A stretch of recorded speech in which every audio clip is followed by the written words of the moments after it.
सीमाओं से परे, जैसा कि शीर्षक से स्पष्ट है, सीमाओं से परे, सीमाओं से बाहर। मुगल काल में वैदेशिक संबंधों की भी चर्चा करना आवश्यक है, क्योंकि इस काल में कई कारणों से मुगल सम्राटों ने विदेशी शासकों से संबंध बनाए। यदि उसकी हम बात करें तो इनके जो मुगल काल के वृत्त चित्र हैं, उस काल की जितनी रचनाएं हैं,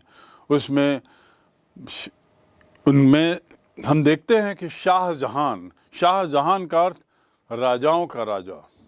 ऐसे सामान्य पदों से लेकर, सामान्य पदवियों से लेकर जहांगीर यानी विश्व पर अधिकार करने वाला, ऐसी बड़ी बड़ी पदवियां दी जाती थीं।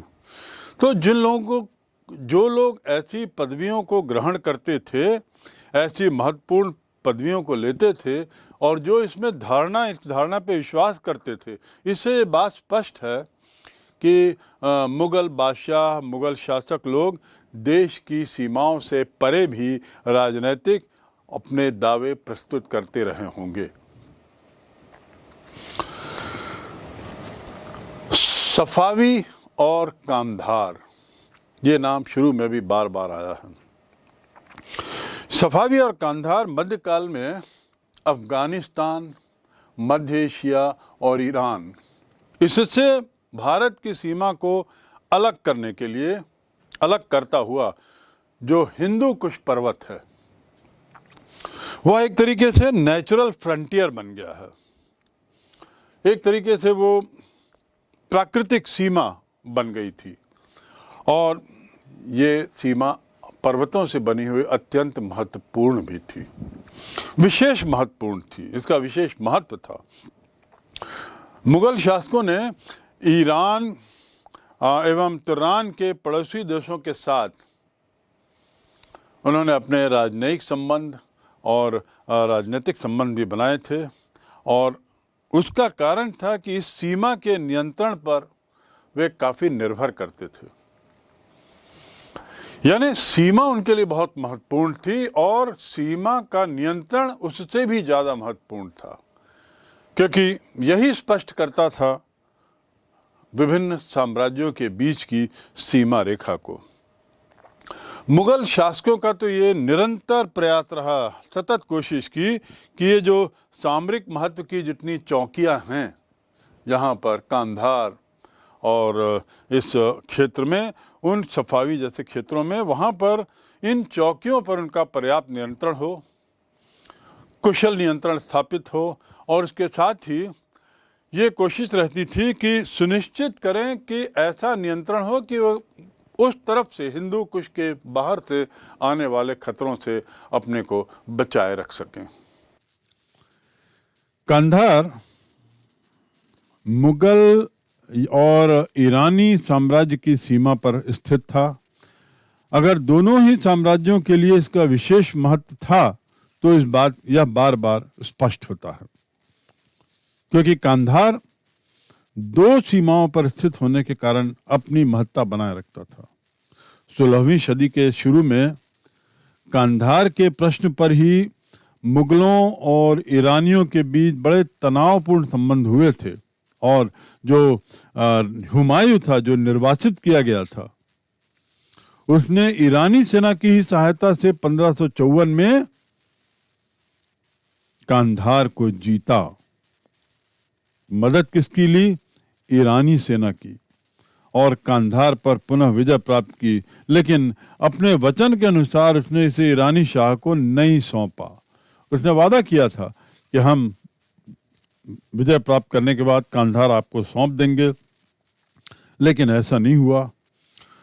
हुमायूं की मृत्यु के 2 वर्ष बाद कांधार पर ईरान ने पुनः अधिकार स्थापित कर लिया था, और इस प्रकार कांधार कभी भारत का हिस्सा, तो कभी ईरान का हिस्सा, और कभी स्वतंत्र क्षेत्र बनता रहा, बिगड़ता रहा।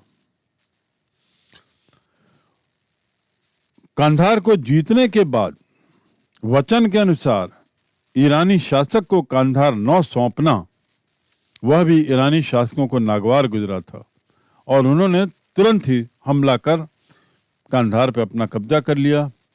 1595 में अकबर के काल में अकबर अंततः पुनः कांधार पर कब्जा करने में सफल हुआ। 1556 में गद्दी पर आता है अकबर और 1595 में जाकर कांधार पर वह पुनः कब्जा करता है। यह एक बहुत बड़ी घटना थी। उसके जो एम्पायर है, उसका जो साम्राज्य था, वह बहुत अति विस्तारित हो गया, अति विस्तृत हो गया।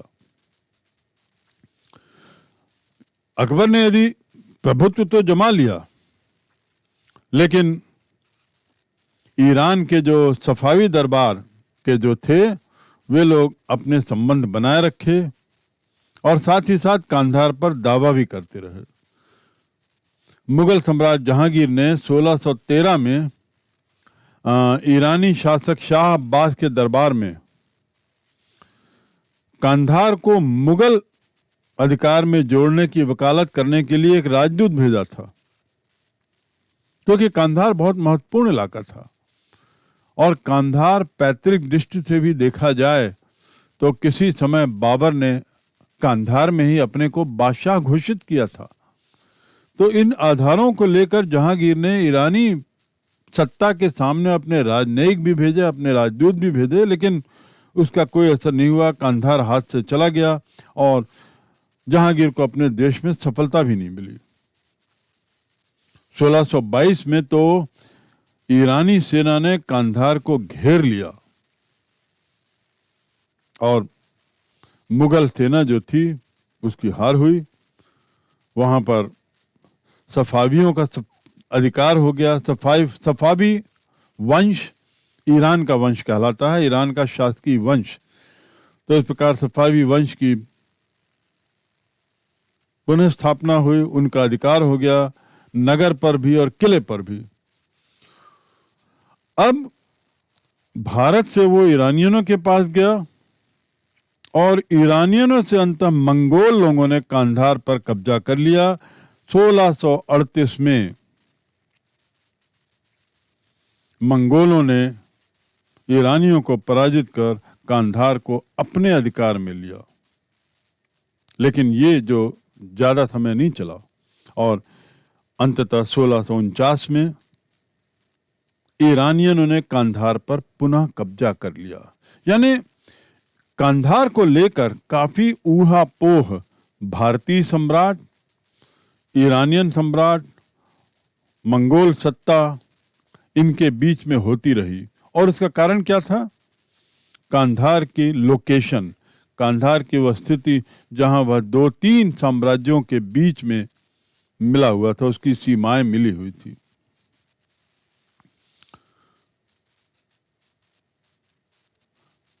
सोलह सौ 1652 और 53 में शाहजहां ने फिर कोशिश की, लेकिन कांधार कभी उसके बाद मुगल साम्राज्य का हिस्सा नहीं बन पाया और अंततः ईरान का कब्जा उस पर जम गया और मुगलों का जो सीमांत प्रदेश में, इस क्षेत्र में जो सुरक्षा के लिए जो उन्होंने इसको एक कवच के रूप में उपयोग किया था, वो बड़ा कमजोर हो गया। तो इस तरह हम देखते हैं कि जो कांधार को लेकर जो उठापटक मचती रही, ऊहापोह मचती रही, सफावी, मंगोल और भारत के बीच में, भारतीय सम्राटों के बीच में जो खींचतान होती रही, उसका खामियाजा एक तरीके से अंततः यही हुआ कि कांधार तो गया ही गया, उसने शाहजहां के शासन को भी एक तरीके से कमजोर कर दिया और वहीं से उसके पतन की बात शुरू होती है, मुगल साम्राज्य के पतन की।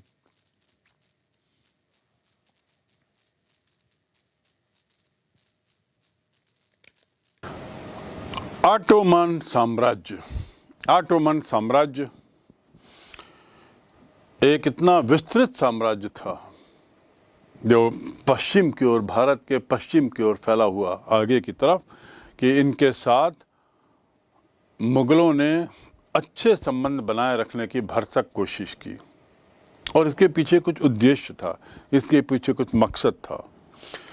ये ऑटोमन का जो पूरा क्षेत्र है, उस साम्राज्य का जो पूरा क्षेत्र है, इस क्षेत्रों की महत्ता इस बात पे थी कि यहाँ पे बहुत सारे व्यापारिक केंद्र थे और बहुत सारे तीर्थ स्थल भी थे।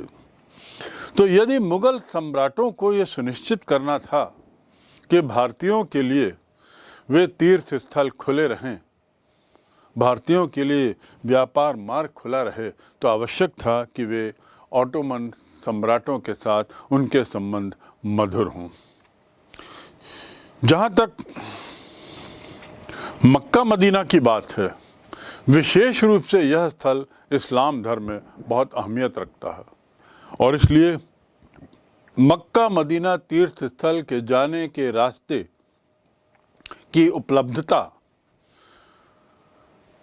ने यह आवश्यक कर दिया मुगल सम्राटों के लिए कि वे उस मार्गों पर जिनका नियंत्रण है उनके साथ दोस्ताना व्यवहार रखें, उनके साथ अच्छे संबंध बनाए रखें। मूल रूप से जो मुगल सम्राट थे, मुगल शासन था, वो धर्म और वाणिज्य के विषयों को मिलाकर देखते थे लोग। यानी मक्का मदीना इस्लाम ये निश्चित रूप से उनके मन में रहता था, लेकिन साथ ही व्यापार, वाणिज्य, लाभ, मुनाफा ये भी उनके लिए बहुत महत्वपूर्ण था और धर्म और वाणिज्य को मिलाकर वे अपनी नीतियों में बदलाव लाते थे, अपनी नीतियां निर्धारित करते थे। जो लाल सागर आप देख रहे हैं, लाल सागर के पास अदन और उसके साथ ही मोवा, अदन और मोखा क्षेत्र में जो बंदरगाह थे, इन बंदरगाहों से बहुत सारा सामान भारत से निर्यात होता था। भारत से निर्यात होने वाले सामान यहीं उतारे जाते थे और मुगल सम्राटों की एक तरह से एक नीति हो गई थी कि वहाँ सामान को निर्यात करने पर जो बिक्री करने पर जो आय होती थी, उस आय का काफ़ी हिस्सा वे वहाँ के फ़कीरों को और वहाँ के धार्मिक स्थलों को एक तरीके से दान में दे देते थे। इसीलिए जो मैंने कहा कि धर्म और वाणिज्य को वो साथ साथ देख के चलते थे, तो मुनाफा आदि को वहीं दान के रूप में बहुत से सम्राटों द्वारा दिया जाता था। अकबर, जहांगीर, शाहजहां, हाँ, लेकिन जहाँ तक औरंगजेब की बात है, उसका मंतव्य थोड़ा अलग था। औरंगजेब कतई पसंद नहीं करता था कि भारत से निर्यात की गई चीज़ों से होने वाली जो बिक्री है या उससे जो आय है, वहाँ जो आय होती है, उस आय को हम वहीं के वहीं दान के रूप में दे दें, इस नाम से कि मक्का मदीना और फ़कीरों को वहाँ दान दे दिया जाए। और इसको नापसंद करते हुए औरंगजेब ने कहा, उसका अपना विचार था कि ये तो ऐसे ही है, ईश्वर का घर यदि मक्का मदीना है तो ईश्वर का घर तो यहाँ भी है, तो इसलिए ये जो दान आदि जो हो रहा है वो हम भारत में ही दें, भारत के ही लोगों को दें। मुगल दरबार में जेसूट धर्म प्रचारक, जेसूट यूरोप के पादरी लोग, यूरोप के धर्म प्रचारकों को, ईसाई धर्म के प्रचारकों को कहा जाता है। यूरोप के विवरणों में सबसे ज़्यादा प्राचीन, यदि हम यूरोपीय विवरणों की भारत के ग्रंथों में, भारत के पुस्तकों में बात करें, तो सबसे पुराना विवरण जो मिलता है वह इन्हीं धर्म प्रचारकों, इन्हीं जेसूट धर्म प्रचारकों का यहाँ आने का वृत्तांत, जिसका विवरण हम पाते हैं। यूरोप ने इन जेसूट धर्म प्रचारकों, यात्रियों और राजनयिकों और साथ ही व्यापारियों के माध्यम से भारत के बारे में बहुत कुछ जाना, भारत संबंधी जानकारी प्राप्त की और तदनुसार उन्होंने अपना दिशा निर्धारित किया। उल्लेखनीय है कि पुर्तगाल के जो व्यापारी थे, पुर्तगाल के व्यापारी जब 15वीं शताब्दी के अंतिम समय में जब उन्होंने समुद्री रास्ते की खोज की और उस समय तक वे समुद्री मार्ग से उन मार्गों का अनुसरण करते हुए जब वे भारत पहुँचे तो तटीय नगरों में, भारत के जितने समुद्री किनारे हैं उन किनारों में उन्होंने एक तरीके से बंदरगाहों का, व्यापारिक केंद्रों का जाल बिछा दिया था। तो 16वीं शताब्दी में इसी प्रकार भारत आने वाले जेसूट शिष्टमंडल और ये जो व्यापार जो था, ये दोनों इसी साम्राज्य के विस्तारण का ही एक भाग कहा जा सकता है, उसी का एक हिस्सा कहा जा सकता है। अकबर स्वयं भी ईसाई धर्म को जानने का बड़ा उत्सुक था, बहुत उत्कंठा, उसके लिए बड़ी उत्कंठा थी उसके मन में, और इसी उत्कंठा का परिणाम था कि जेसूट पादरी, ईसाई धर्म प्रचारक उसके काफ़ी निकट आए। उसने अपना एक दूत मंडल गोवा भेजकर जेसूट्स पादरियों को मुगल दरबार में आने के लिए उसने आमंत्रित किया। उसने उनको सूचना भेजी, अनुरोध भेजा, और परिणाम स्वरूप जो पहला जेसूट प्रतिमंडल था, शिष्टमंडल था, 1580 में भारत आया, फतेहपुर सीकरी के मुगल दरबार में पहुंचा और 2 वर्ष वहां रहा। ये अकबर के ही काल की घटना है। इन जेसूट, ये जो प्रचारक थे, इन्होंने अकबर को ईसाई धर्म के बारे में बड़े विस्तार से बताया, समझाया, और अपने धर्म का प्रतिनिधित्व करते हुए इन्होंने इबादत खाना में होने वाले धार्मिक वाद विवाद में भी भाग लिया। अकबर समय समय पर इस तरह के धार्मिक संगोष्ठियां, धार्मिक गोष्ठियां आयोजित करता रहता था। इन जेसूट्स ने उसमें भाग भी लिया। 1591 और 95 में 2 और शिष्टमंडल लाहौर के मुगल दरबार में भेजे गए थे। ये भी जेसूट शिष्टमंडल ही थे। इन जेसूट विवरणों का आधार मूल रूप से व्यक्तिगत प्रेक्षण है, व्यक्तिगत सूचनाएं हैं। उनमें हमें बादशाह के चरित्र और उनकी व्यक्तिगत विचारधारा के बारे में जानकारी मिलती है, और ये जेसूट लोगों का अकबर पर बहुत प्रभाव था। जो सार्वजनिक सभाएं होती थी, ये जेसूट लोग अकबर के बहुत पास, अकबर के सिंहासन के बहुत पास बैठा करते थे। इनका स्थान अकबर के सिंहासन के बड़ा नज़दीक होता था। और जो शिकारी अभियान होते थे, जो विभिन्न क्षेत्रों में दौरे होते थे, शासकीय दौरे, और अभियानों और निकाय के क्षणों में भी ये जेसूट लोग प्रायः उनके साथ रहते थे और उनके बच्चों को शिक्षा देते थे। तो इस प्रकार जेसूट्स का अकबर काल में, मुगल काल में हम अच्छा खासा प्रभाव देखते हैं।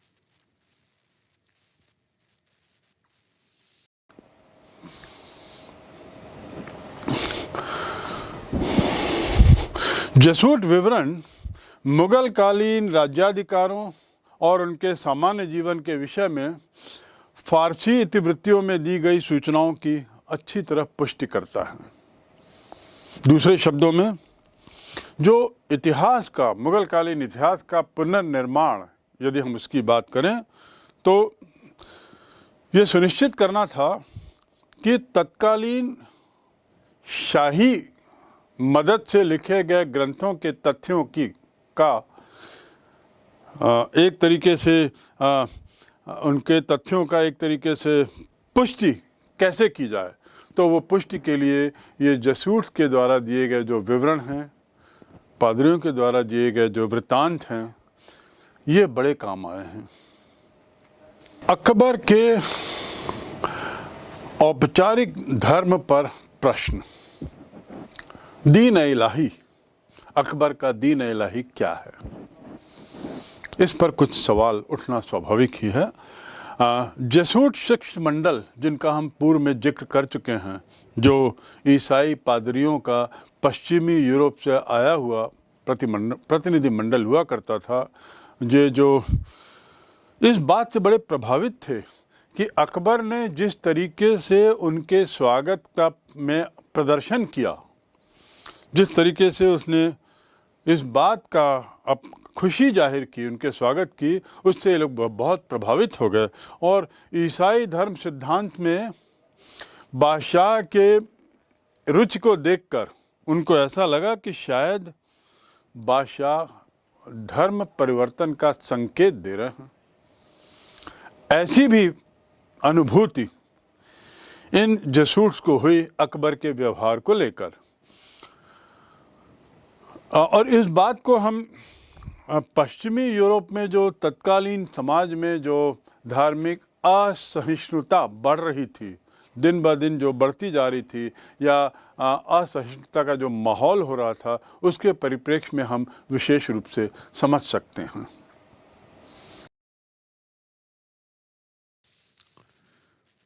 मॉन्सेरेट ने टिप्पणी की है कि राजा इस बात की बहुत कम परवाह करता था कि सभी को उसके धर्म के अनुपालन की अनुमति देकर उसने वास्तव में सबका तिरस्कार ही किया।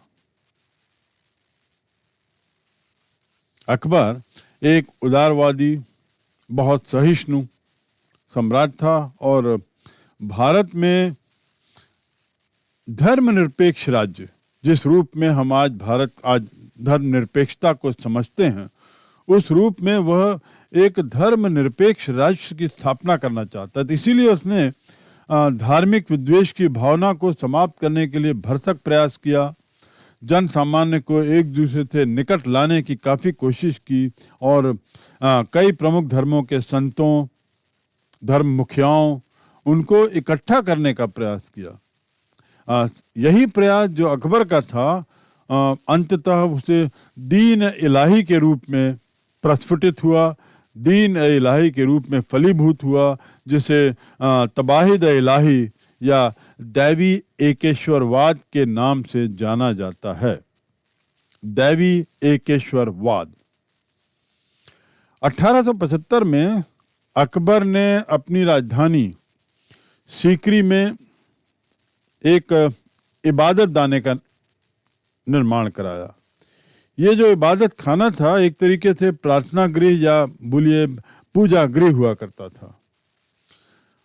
इसके निर्माण के पीछे, इसको बनाने के पीछे, इस इबादत खाने को बनाने के पीछे उद्देश्य मात्र यही था कि धार्मिक विषयों पर विचार विमर्श हो, वाद विवाद हो और धर्म के जो भौतिक तत्व हैं उनका पता लगाया जा सके, किसी निष्कर्ष पर निकला जा सके, धर्म को बेहतर समझा जा सके। शुरू के 2 साल में इबादत खाना में केवल शेख, सैयद और उलेमा ही वाद विवाद और विचार विमर्श के लिए आते थे, क्योंकि अन्य को अनुमति नहीं थी।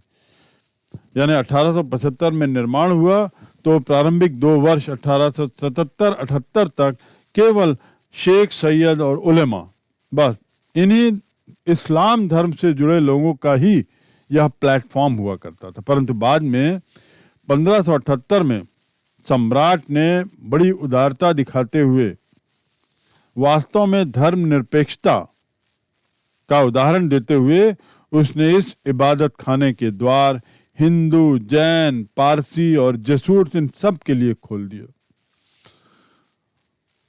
फरवरी 1582 में लगभग सभी प्रमुख धर्मों के नियम और अच्छे सिद्धांतों का संकलन किया गया और एक नए धर्म संघ की स्थापना की गई।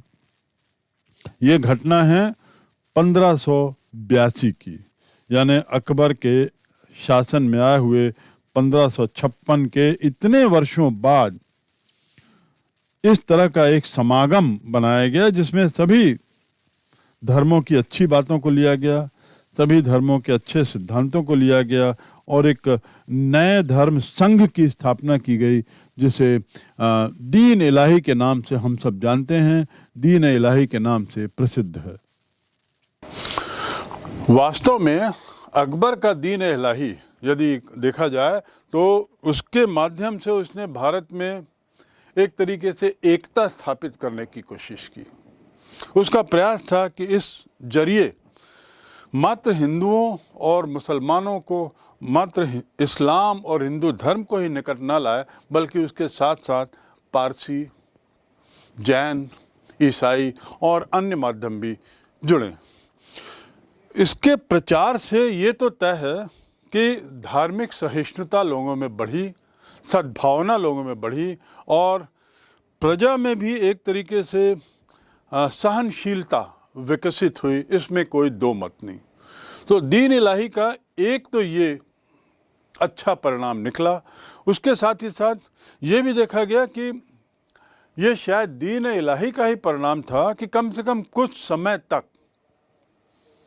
जो धार्मिक अत्याचार हो रहे थे वो समाप्त दिखे। और इसका श्रेय इतिहासकार या तत्कालीन रचनाकार ये लोग दीन इलाही की भावना को ही देते हैं।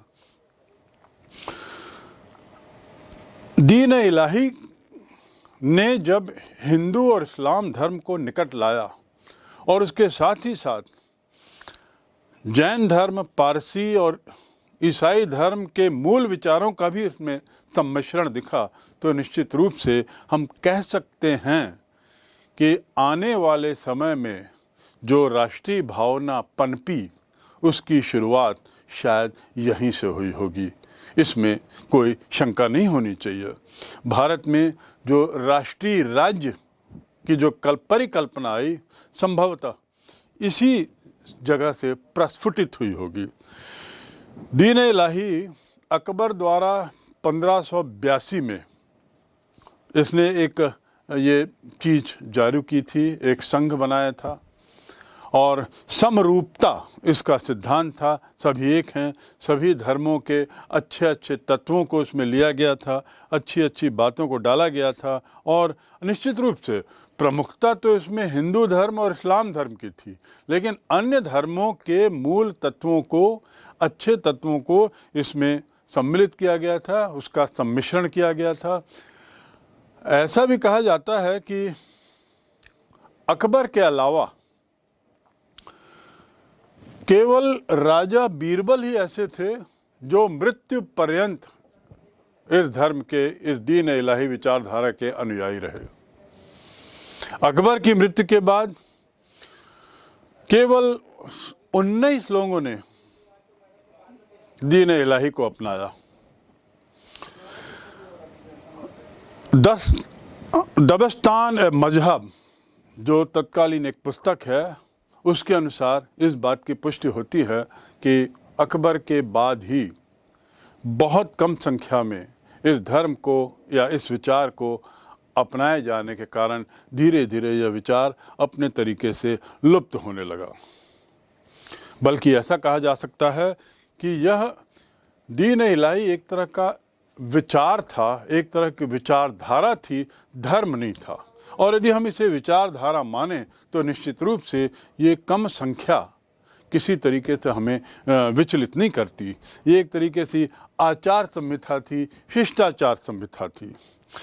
इस दीन इलाही में भोग, घमंड और इसके साथ निंदा करना, किसी पर कलंक लगाना, किसी पर दोष लगाना, ये तो स्पष्ट रूप से वर्जित था, मनाही थी। यानी बुरी बातों से दूर रहना, यह इस विचारधारा का एक मुख्य हिस्सा था और सहनशीलता और संयम दीन इलाही के मुख्य स्तंभ थे।